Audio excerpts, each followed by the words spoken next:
Shalom Ubracha, nous poursuivons aujourd'hui avec la dernière Mishnah de la Masechet Zvachim, Mishnah Yud du 14e Perek.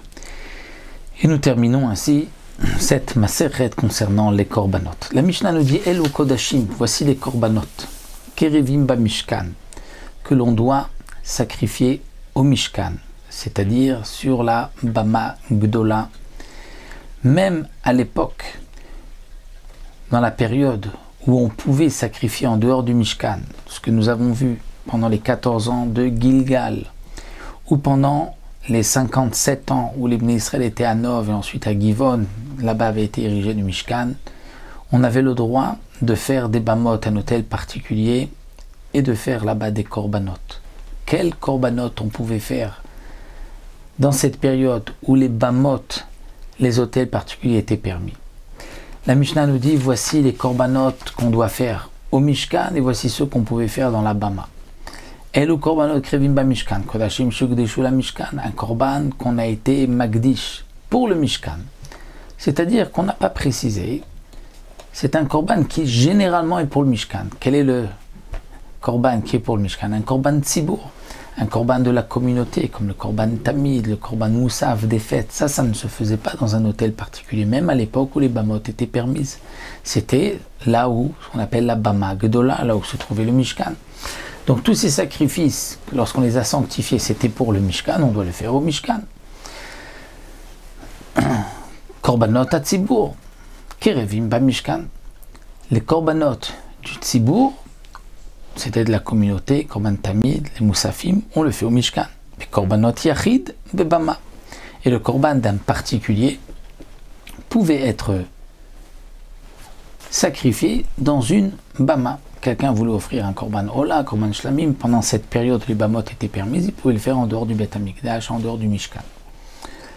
Korbanot yachid shugdeshu la Mishkan, écrivez-vous ba Mishkan. Si maintenant quelqu'un, pendant cette période où les bamot étaient permises, il a pris un korban ola ou shlamim, il dit ça c'est un korban ola shlamim, mais je veux le sacrifier au Mishkan.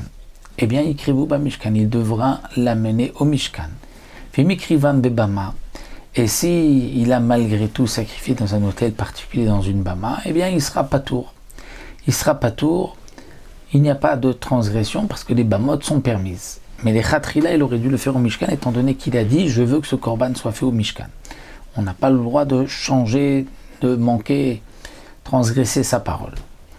Maintenant la Mishnah revient ma ben bamat yachid et bamat tzibour. Quelle est la différence entre, pendant cette époque où les bamot étaient permises, entre la bama tzibour qui était dans le Mishkan et les hôtels particuliers que chacun pouvait faire là où il voulait sur le toit de sa maison.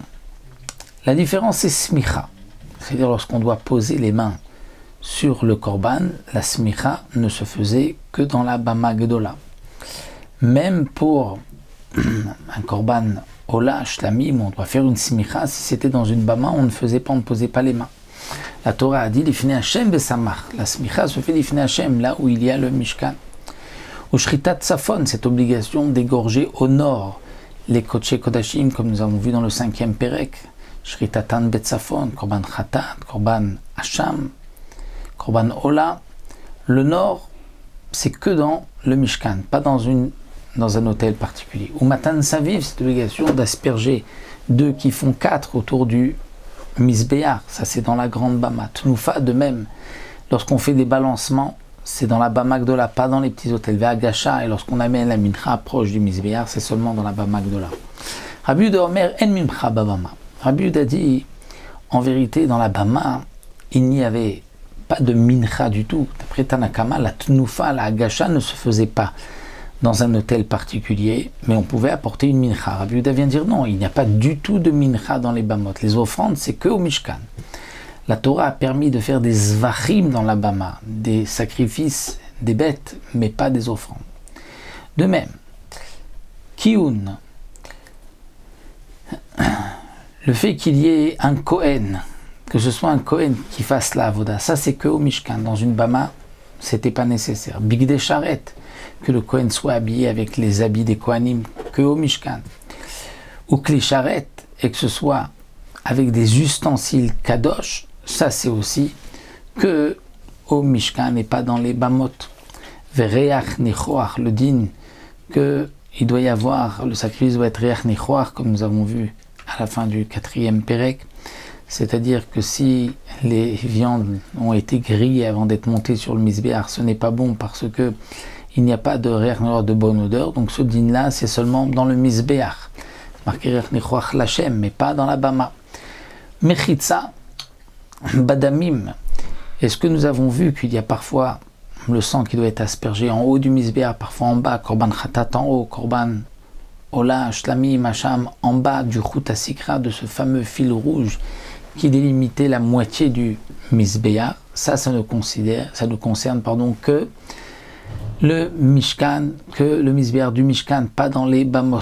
Urichut yadayim raglaim, que le Kohen doit se laver les mains et les pieds, ça c'est que dans le mishkan, pas dans la bama. Aval, mais azman, l'interdiction, comme nous avons vu, au moment de la shrita, il ne faut pas penser manger le korban après le temps, le zman, délimité par la Torah. Ça s'applique aussi dans la bama. À notar, l'interdiction de manger la viande d'un korban qui a dépassé le temps limite de consommation, à l'otachachar de la nuit aussi, ça s'applique dans la bama. Ve'atamé, et que si un homme impur veut faire un sacrifice, il ne pourra pas le faire même dans la bama. Bien qu'un Israël peut faire dans la bama, ce n'est pas nécessairement un Kohen, mais pas un homme tamé. Dans ces trois derniers cas, Zman, Notar, Tamé, Shavin, Bazé ou Bazé, l'un comme l'autre ont le même din, la bama Gdola et la bama Ktana. Salik, Masechet Zvachim, nous avons terminé Masechet Zvachim, Bezrat Hashem, on se retrouvera pour une nouvelle Masechet. La Masechet qui suit, c'est les Menachot, les offrandes, où dans cette Masechet seront développés non plus les Zvachim, les sacrifices, les bêtes, mais les offrandes, les farines et le vin. Nous le verrons, Bezrat Hashem, dans la prochaine Masechet Menachot.